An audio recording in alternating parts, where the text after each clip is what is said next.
Formed in 1929, the Japanese American Citizens League is the oldest and largest educational, civil, and human rights organization representing Americans of Japanese ancestry. Kamishibai, or paper drama, is a form of street theater and storytelling that dates back to pre-war Japan.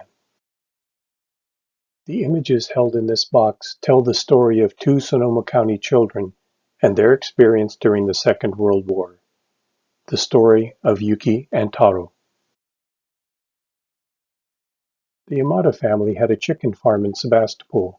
8-year-old Yuki loved living in the country, and she liked taking her doll Mary to her special sitting spot in the oak tree. From there they could watch the chickens when they were out in the pen during the day. Her brother Taro, who was 4 years older, helped Papa with the daily chores. Spot followed him around as he fed the chickens. Yuki was worried because lately Mama and Papa seemed very serious. One night after dinner, they told the children that the United States was at war with Japan, where Mama and Papa had grown up. They said that the Japanese military had bombed American ships at Pearl Harbor in Hawaii. Because of that, the FBI had come and taken away their minister and the Saturday Japanese school teacher and some of the other important men in their community. No one knew where they were or when they would be coming back. At school, some of the children she thought were her friends had started whispering behind her back, and Frank called her a Jap enemy and told her to go back to her own country. What do you mean? America is my country. Yuki loved singing America the Beautiful, and her chest swelled with pride when her class said the Pledge of Allegiance every morning at school. Why would Frank say such mean things to her? One day, something bad happened. When Yuki was walking home from school, she saw big poster signs up everywhere, tacked on trees and telephone poles, taped on store windows, and even on the door of the Buddhist temple. People were gathered around reading the signs. She couldn't read all the big words and didn't know what they said. Papa and Mama were very upset. They said the signs said that all people of Japanese ancestry had to leave home. But why, Papa? What have we done? We haven't done anything wrong, he said. But people are angry with Japan, and our faces are Japanese. Papa said they were going to be taken away from their farms and homes, and they only had 10 days to get ready. What would happen to all the chickens and the apple trees? Papa said they could take only what they could carry, so he was busy trying to sell his tractor, their cow, their furniture, and their car. Mama was quietly crying as she started packing things in large duffel bags. She packed sheets, blankets, and towels, a plate, a bowl, a cup, and chopsticks for each of them. She put their kettle inside a pot and wrapped it in a dishcloth. She worried about what clothing she should pack. Would it be rainy or snowy? Would it be hot? The duffel bags were quickly filled, and still they needed to pack more. Taro brought Spot's dish for Mama to pack. She put her hand on his shoulder and shook her head. I'm sorry, Taro, but you can't take Spot. No one's allowed to take any animals. Taro couldn't believe it. Spot had been his companion since he was a puppy. How could he just leave him behind? The next day, Taro asked each of his friends if they could take care of Spot, but all of the Japanese children were trying to find new homes for their pets, and no one could take Spot. At school, Yuki shyly told her best friend Betty that she had to go away. Mama said I can't even take my doll Mary with me. You're my best friend. Maybe Mary wouldn't be so sad if she could stay with you. Will you keep her until I come home again? She carefully put Mary in Betty's arms. She knew that Mary would be loved, but still, she cried herself to sleep that night. On May 16, 1942, all of the Sonoma County people of Japanese descent reported to the train station in Santa Rosa. All day Taro stared out the window and thought about how he'd left all the food from their icebox on the front steps for Spot to eat. He worried about what Spot would do when the food was gone. He cried inside as he thought about how his faithful dog had whimpered and watched as they left the farm. After a long day in the train, the weary travelers were unloaded at a fairgrounds filled with rows of buildings called barracks. These would be their temporary homes. Since they were a family of just 4, they had to share a 20-foot by 10-foot room with another family of 3. But they were lucky. Some people had to live in dirty old horse stalls. Poor Mama was so ashamed to use the toilets, they were simply benches with holes cut in them. Worst of all, they were surrounded by barbed wire fences. They were prisoners. 6 months later, everyone was loaded into another train. It was very hot and crowded in that train. They had to leave the windows closed and the shades down unless they were traveling far away from towns. For 3 miserable days they traveled to some unknown place until finally the noisy train stopped and they were unloaded. Taro and Yuki were stunned. They were out in the middle of a huge desert, and there were row after row of barracks, enough to house 10,000 people. They were told they had been taken away for their own safety, that people might mistake them for the enemy. But the children saw that they were surrounded by barbed wire, and they saw tall guard towers. There were soldiers in the towers who were pointing their guns at the people inside. When they got to camp, they were given a small living space for all four of them. They each had a cot with a thin mattress and a scratchy wool blanket. There was a coal-burning stove for heat and one light bulb. There was no kitchen, no bathroom. They had to eat in a mess hall and use the same toilets as everyone else. Papa made their table and chairs from scrap wood, and Mama made curtains out of sheets to hang between the beds. Life was hard. It was scorching hot in the summer and so very cold in the winter. The desert sand blew into their eyes and their mouths and came through the cracks in the walls. Mama had to sweep their room every morning. They had to eat terrible food in the mess hall, and they had to stand in line. They stood in line for breakfast. They stood in line for lunch. They stood in line for dinner. They stood in line to use the bathroom. They stood in line to take a shower. They stood in line to wash their sheets and clothes by hand in the wash house. There was nowhere to be alone. Soon, classes were started. Yuki was enrolled in third grade, and Taro went into sixth grade.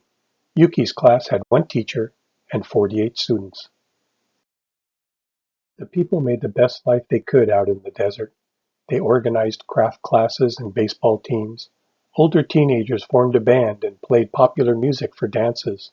Some families even created beautiful little gardens outside the doors of their rooms. When Taro was 16 and Yuki was 12, after 4 long years, the Amachi prison camp was closed and the people were released. The Yamadas could go home to Sebastopol. It was wonderful to see the farm again.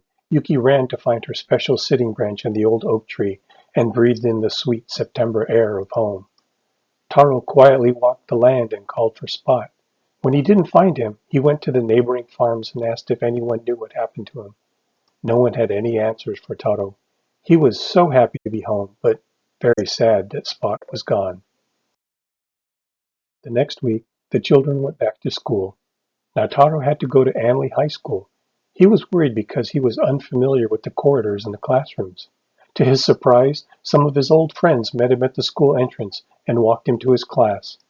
But most of the kids kept their distance and just looked at him and whispered to each other.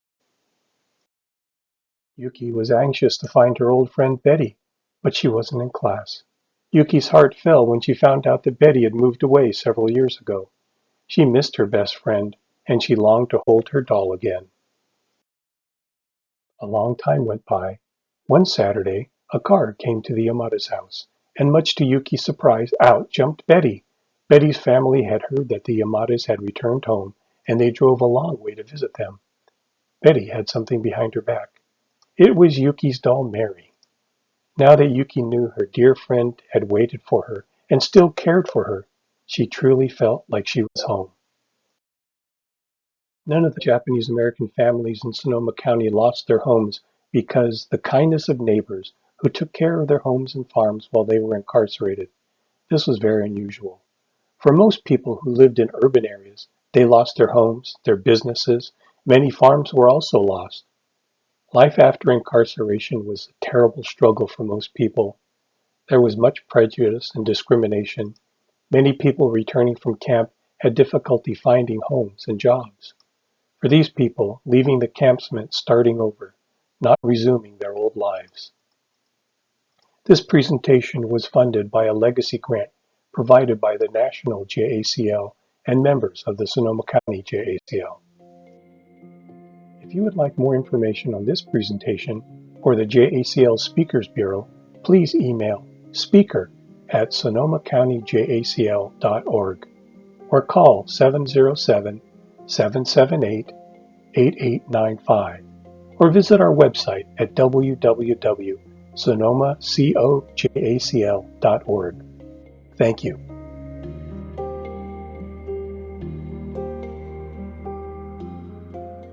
My name is Henry Kaku, and during World War II, my grandparents, my family, my mother and father, and my brother and sister were all incarcerated in Poston, Arizona. Before the war, my father was basically a farmer, and then a year before the war broke out in early 1941, he joined the military. He had been serving in the U.S. Army, and when the war broke out, his unit kicked him out of the Army. And when he was sent home, he had less than 2 weeks to pack up his family and go to Poston, Arizona. His father had already been taken away by the FBI and was gone. They had no idea where he was. When the questionnaire came out in 1943, my father refused to answer the question because one of the questions was asking, "Are you willing to serve in the U.S. military?" And my father pretty much told them, "I had been in the Army. You kicked me out and you put me in this prison."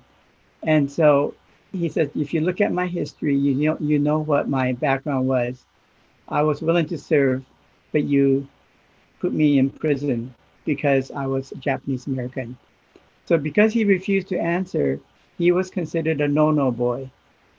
Of the 120,000 Japanese Americans who were incarcerated, about 10% were eventually rounded up and sent to Tule Lake for a high security imprisonment. So it was a prison within the prison in Tule Lake. And there he spent the last year and a half there, or about my family did. So my brother, my sister, and my mother and my father were incarcerated in Tule Lake and under extra security guard. Beginning in 1945, because my whole family, my father's father, my father's two younger brothers, were all very active in voicing their opinion of saying being incarcerated is wrong. We are Americans, born and raised here.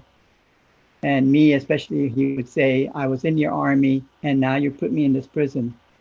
So because he was very vocal, he was eventually separated from my mother and my brother and sister, and he was sent to Bismarck, North Dakota.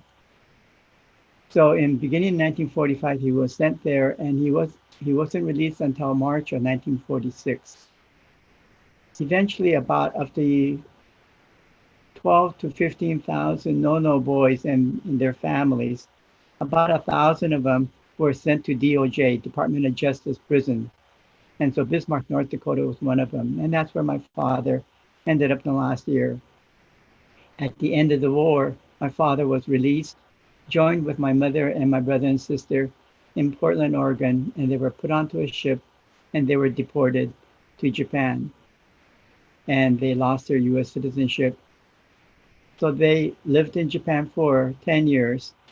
And then eventually they were able to come back because the Supreme Court here in the United States, the Superior Court in the United States, said that our citizenship could not be taken away by the government. So that's how we were able to come. So the story of our family is a very small percentage, about 5,000 people were deported and their US citizenship taken away. And a well-known attorney back then defended my family and they were able to come back. And so that's how I came to America in 1956 at the age of 8. So that's kind of a unique story in our family, and unique in terms of out of the 120,000 Japanese Americans, what happened to us was very different from majority of the people. My name is Jody Hoddle, and I'm a resident of Santa Rosa. And behind me in my background is an image of the Heart Mountain Incarceration Camp in Wyoming. And that's where my mother was incarcerated at the age of 16. She was a sophomore in high school. Her family was forcibly removed from their home in eastern Washington in the Yakima Valley and never were able to return there. I am also a poet, and I thought I would share one particular poem with you because it's very emblematic about how all our families, for the most part, how Japanese Americans in general felt about discussing their experience after camp. It's somewhat autobiographical, but my mother never said this particular phrase, which is a very common attitude or phrase among Japanese Americans. It's shikata ganai. Shikata ganai means it can't be helped, which translates scour and scrub till the smell of horse urine is a faint memory. Cobble a table out of scavenged fruit crates. Create a home from the stall that is temporary shelter for your family of 6. Pretend you don't see barbed wire or soldiers with rifles in guard towers when you gaze at Heart Mountain on the horizon.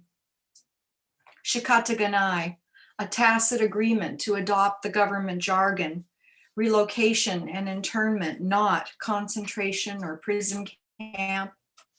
To be as American as possible, having to prove your loyalty even though you were born here.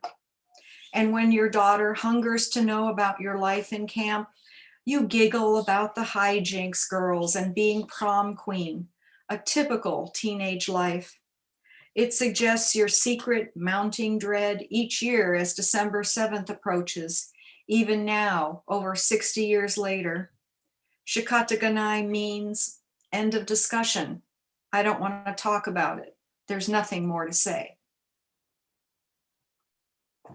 Hi, my name is Gary Sugiyama. Was born in Healdsburg in the old hospital.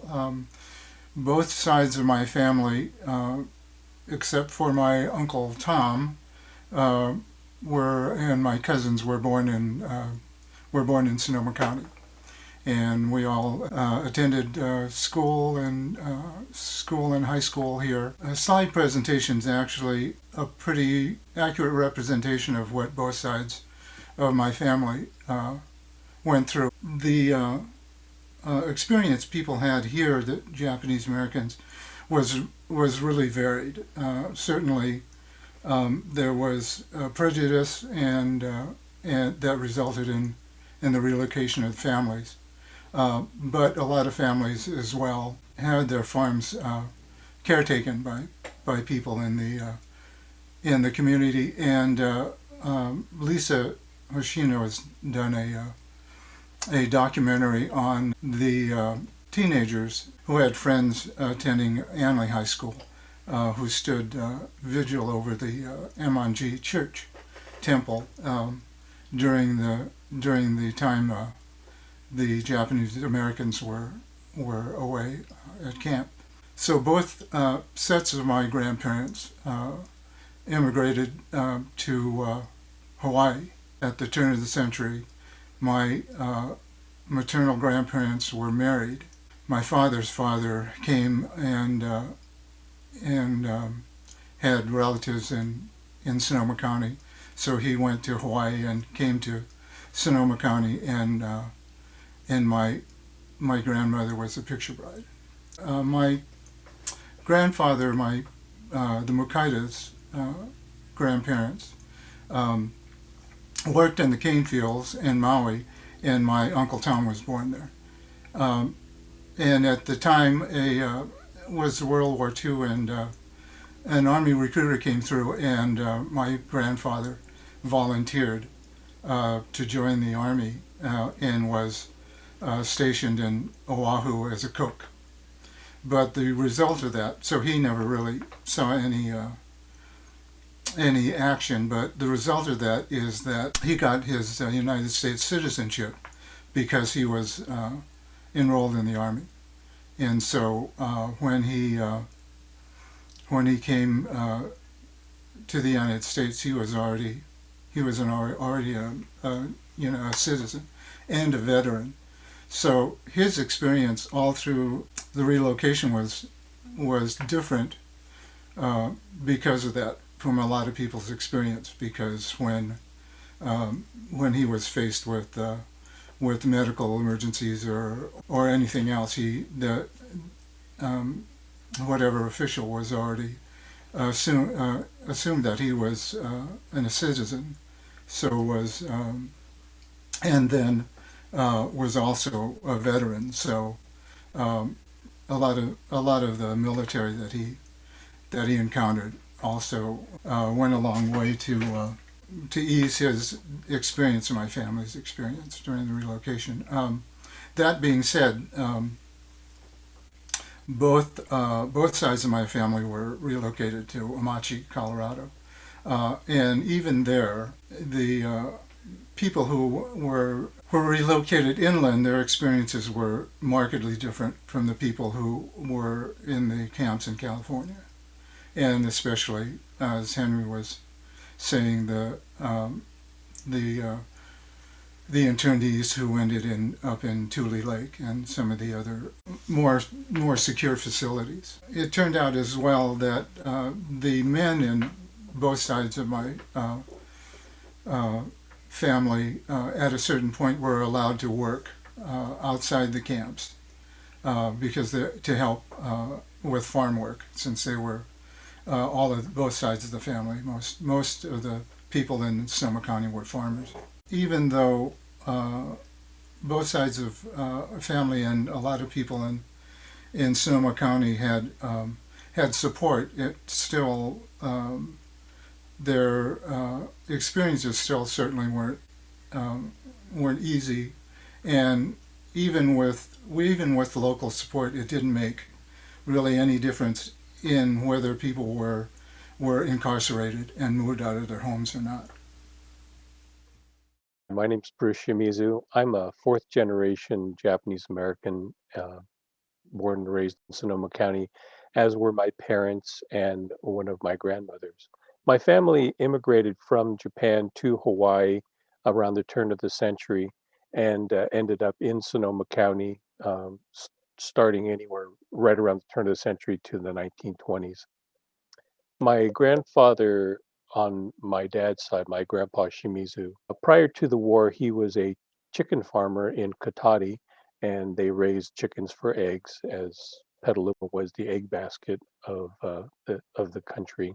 Since the family immigrated from Japan to Hawaii, my three of my grandparents were born in the islands, so they were American citizens, and my grandma Shimizu was born here in Sonoma County in Santa Rosa. So all four of my grandparents were citizens, which made them a little bit unusual for that time. So when the war broke out and and they were taken away, they owned the properties that they lived on and were able to find friends in the community to watch over them. And this is where the Jewish poultry community was very influential in helping to save many of the Japanese owned farms. So prior to the war, my grandfather was involved with the Japanese American Citizens League. He was the vice president of the Sonoma County chapter. And when the war broke out, the president at the time went to be with his family in Watsonville. So my grandpa became the de facto president of the Sonoma County chapter. Prior to the evacuation, the JACL hosted a meeting in San Francisco asking representatives from the various Japanese communities and JCL chapters to come and meet with officials from the US Army and government. At that point in time, they were informed that the military or that the government was planning to evacuate all the Japanese Americans from the West Coast, and they encouraged them to get their things in order and, in order to make the relocation more orderly. Um, Many members of the Japanese community were not in favor of leaving. In fact, my grandfather had his orders from the Sonoma County JACL, we're not going to go. But they heard stories from other members in the Central Valley that were experiencing violence, and they said, we fear for our lives. We have to go. So he came back to Sonoma County and he told my grandmother, I can't ask my friends and neighbors to sell all their belongings if I don't do it first. So he sold off what he could and then went from farm to farm, encouraging his friends and relatives and to do the same, and just to be able to prepare for what was going to come. They went to Santa Rosa to the train station and got on the trains, and the trains passed by the family property, and their neighbors were at the back fence, and they were waving to them as the train went by. It was very sad. They ended up going to the Merced Assembly Center, which was at the Merced Fairgrounds, and they put the families up in the livestock stalls or in the grandstands. And luckily, my grandparents and family had accommodations in the grandstands and didn't have to sleep in the stables. But they had friends and relatives that were there. And they said it was pretty disgusting. So they stayed there until later in 1942, and then they boarded a train again, and they went to Amache, Colorado. Um, and at that time, because my grandfather had been involved with or was involved with JCL and was considered one of the leaders, when they were put into camp, he started getting death threats because some people were labeling him an FBI informant. So out of fear for his safety and that of the family, the administrators of the camp moved his family just outside the border of the camp to a farm called Cohen Ranch, where my grandfather and my dad and uncles, they helped produce food for the camp. And the strange thing was, my dad tells the story of they lived outside the camp, but every morning they had to go into camp to go to school, and then after school they would go back out to the ranch and do their chores. So he said it was a different camp experience. They they weren't free to leave per se, but they weren't behind barbed wire all the time. After the war, my grandfather decided not to come back to California because he had heard of the racism that was running rampant in California, and he was still a little bitter about the way some of the Japanese Americans had treated him.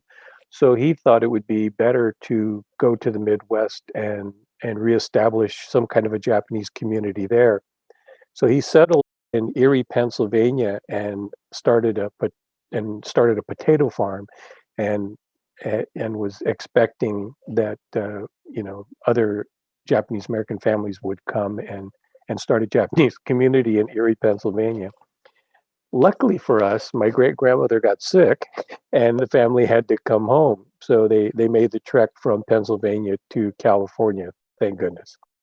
Because he owned the property in Cotati, they were able to keep the ranch, although they had taken all of their family belongings and put them in one of the rooms of the house and put a padlock on it. And when they came home, the room was empty and all of those possessions were gone. The kimonos and any artwork or whatever else they had was gone. But they buckled down and started working again to rebuild their poultry farm. And my grandfather didn't lose faith in the country and stayed active in the JACL. And in the 50s, he was involved in helping first generation Issei individuals get their citizenship. And he was recognized by the National JCL for that. So JCL's been kind of part of our family from the beginning. And my father served as the JACL chapter president in Sonoma County, and I did myself for a couple of years, and I worked for the JACL.